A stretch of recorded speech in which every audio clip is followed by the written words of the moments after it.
Okay, continuing on in the book of Acts, we ended showing you this slide that we could call the Roman world. Some would just use the word world to refer specifically to that location or that region of the world. Now, I want to show you something else today that I find fascinating in the book of Acts. Remember that Acts begins in Jerusalem. In other words, Jesus ascends back into heaven. He tells his disciples to go and wait for the promise of the Holy Spirit in Jerusalem, which they do. And on the day of Pentecost, which happens in the month of May, right about the period of time in which I'm conducting this class, doing this recording, the church begins. But it's all Jewish. And those who are gathered for the Feast of Pentecost, of course, are either ethnic Jews or Gentiles who have become proselytes to Judaism. In other words, they've embraced Judaism religiously, spiritually. They have become Jews. So it is very much a Jewish event. Pentecost was one of the three major feasts that every practicing Jew was expected to attend during the year, along with Passover earlier around our Easter time, and then the Feast of Booths, which would be around the month of October. So one of the things that Luke does that's fascinating in this book is he shows us that even though these were Jews, they were largely people who came from a variety of nations under heaven. And I realize that this hodgepodge of arrows makes it difficult to see some of the words here. But just notice in the bottom right there, all the different places, there are about 15 of them here that Luke mentions. These are all Jews, but they're coming from every nation, every ethnos under heaven, every ethnic location. So what is he doing here? He's showing us that even in a very Jewish event, the reality of the Gentile nations and the role that they're going to play is very, very important. All right? And just let me give you another little tidbit here that I find especially fascinating. We know that the Old Testament was written largely in Hebrew with a couple of exceptions, and that's because the Old Testament centers around God's choice of Abraham and his creation of the nation of Israel through Abraham, and their language was Hebrew, eventually Aramaic because of the Babylonian captivity. But the Old Testament, with a few Aramaic exceptions, is written in the Hebrew language. When you come to the New Testament, you might be tempted to think that because there is no central nation in the church, but we're all part of one body equally, that God may have chosen to write the New Testament in a variety of different languages. I don't know if you've ever thought about that or not. It would certainly have been appropriate. God could have written part of the New Testament in Greek, part in Latin, maybe part in the Lycaonian language that Luke actually mentions in the book of Acts, and other languages, perhaps Egyptian because of the inclusion of Alexandria, and on and on and on. Well, God in his grace and mercy gave us the entire New Testament in one language, the Greek language, for which we are very, very thankful. But the Greek language does not identify one particular nation. It was spoken by all the nations in the Roman Empire. And so it's a fascinating study, but Luke is giving us here at the very beginning of Acts a little hint that this narrative is going to go far beyond the bounds of the Jewish people, as you can see represented by the places from which these people came for the Feast of Pentecost. Okay, so in your notes there, I want you to notice number 3, God's use of persecution to move the believers out of Jerusalem. You may have already filled that in, and that's referring to the stoning of Stephen. So we jump from Acts 2 all the way to Acts 7. We simply don't have time to delve into the book more than that. And then after the persecution of Stephen, we find one other key figure serving after Stephen's death, and his name is Philip. Now, you may recall that Stephen and Philip were both chosen as 2 of the 7 selected to help resolve the problem of the distribution of goods among the 2 Hebrew groups who were part of the early church. But the narrative about them really doesn't talk about the distribution of goods. Some say that that may have actually ended by the time Stephen was stoned, and the people were scattered all over the place. But anyway, number 4 is Philip's ministry to non-Jews. So God sends Philip to 2 strategic locations in the book of Acts. Letter A, he sends him to Samaria. And we've already talked a little bit about Samaria. And what does Philip do in Samaria? Well, he preaches the gospel to people that absolutely hated the Jews and were equally hated by the Jews. In fact, if you were a Jewish person, you stepped on Samaritan soil, you were considered ceremonially unclean, and you were expected to do a ceremonial bath upon returning to Israeli soil. That's how bad this thing was. But filled with the Spirit of God, Philip preaches to the Samaritans, and the Bible says multitudes of them come to Christ. It's amazing. Remember that Jesus had spoken to the woman at the well in Samaria, and she had gone back into the town and told everybody about what Jesus had said to her and all that, and people come pouring out of the town. So I believe that even what Jesus did in Samaria kind of laid the foundation for what would happen now under Philip's ministry.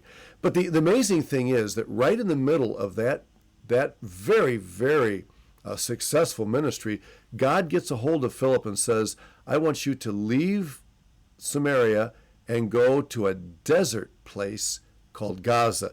And so letter B in your notes actually isn't the word Gaza. Put the word Ethiopia there.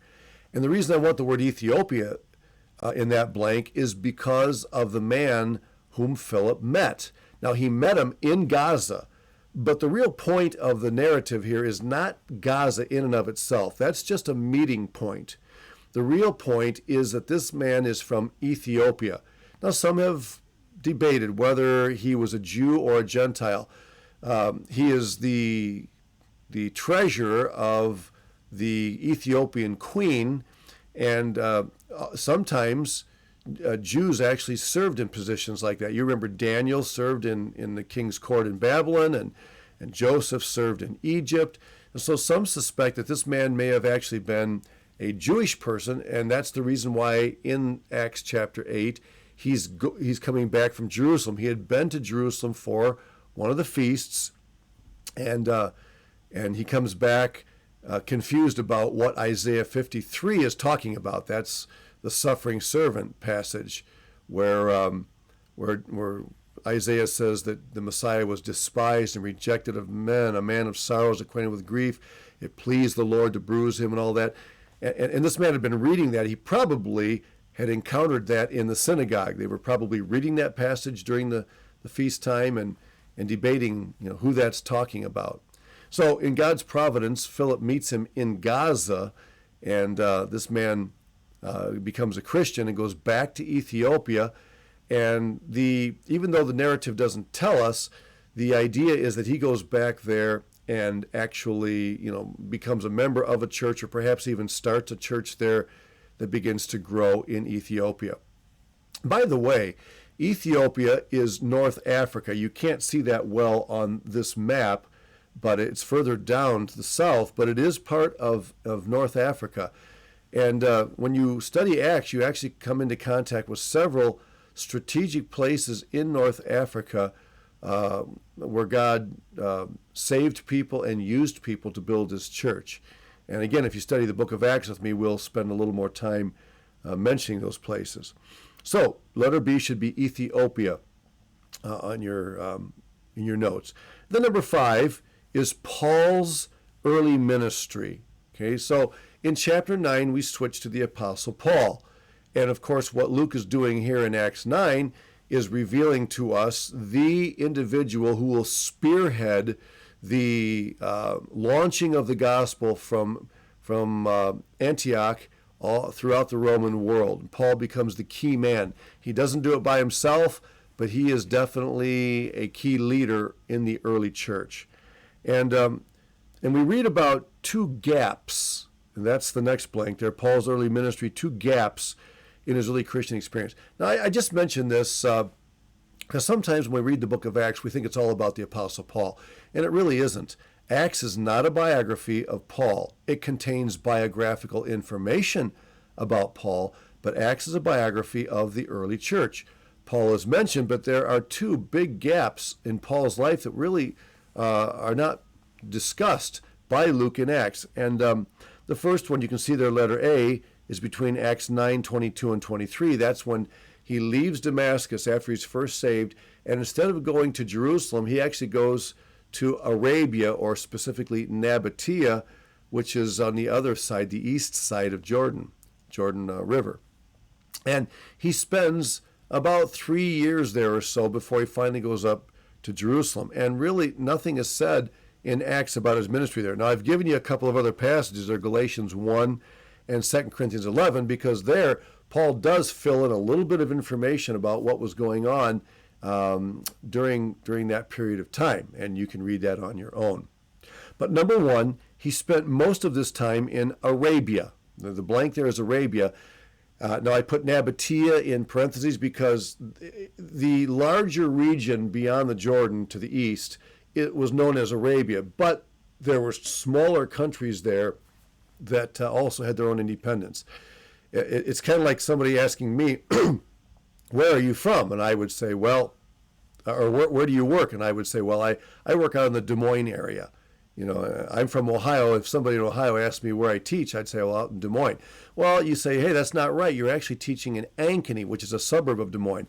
But for all practical purposes, I'm just telling people the general region where I teach. And so Arabia was known, you know, as the name for that entire region, but there were some smaller countries within that location. And then later on, when Paul finally does go to Jerusalem, he's not there very long, only a couple of weeks, and Jesus instructs him to leave, and the Judaizers try to kill him just as they had killed Stephen. And so Paul has to be thrust out of there, and actually what he does is he ends up going back to where he was originally from, the city of Tarsus. And you can see that here on the map. Tarsus is in the province of Cilicia. And in your notes there, you can see number one, he spent this period of time in Tarsus, but I think I missed one there for you. Number two up there, he was there for 3 years. I apologize. So number one, he spent most of his time in Arabia. Number two, he was there for 3 years. And then there's the second gap between Acts 9 and Acts 11. So when Paul leaves Jerusalem, when Jesus sends him out of there, he goes back to Tarsus. And number two, he is there for 7 to 10 years. 7 to 10 years. That's a long time. And Luke mentions nothing in the book of Acts about Paul's ministry during that time. I have reason to believe that he was actually evangelizing and starting churches in Cilicia, because at the Jerusalem Council later on in Acts, when the results of that council are recorded and sent out, they're sent, among other places, to Cilicia, to the churches in Cilicia where Tarsus is located, which means Paul must have been active during those 7 to 10 years, seeing churches started. All right. Well, I'm going to take you to another slide here. Now, notice this one.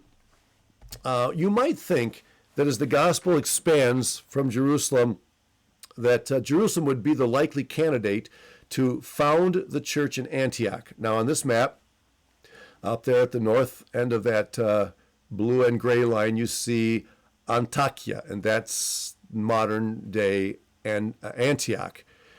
And of course, Antioch is going to become the key church from which the gospel is launched to the Western world. And you might think that the most likely candidate to start a church in Antioch would be the Jerusalem church. That's the big growing church, and that's the one where all the action has been. And so it makes sense that they would be the ones to found that church. But that's actually not what happened. Let me show you who actually got involved in starting the church in Antioch. The red dot on the far right is the city of Antioch, where the church will be started.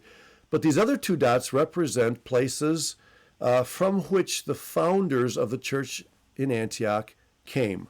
And these two locations are Cyprus, which is the island there, and Cyrene, which is in North Africa. Now, I mentioned a moment ago that North Africa is important, and you can see it there. So Africa and Cyrene are the homes of the founders of the church in Antioch. And what's fascinating is their names are never even mentioned, the specific names of these people. And I think that's just a good reminder to us that sometimes we get a little bit too concerned about recognition, getting credit for what we've done. And Luke is showing us in a somewhat subtle way that it really doesn't matter who does the work. What matters is that God's work is being done. And the church in Jerusalem does get word of this, and they send Barnabas up to check out what's going on. But the founders of the church of Antioch were actually people who came from these two locations. And we'll pick it up from there in the next lecture.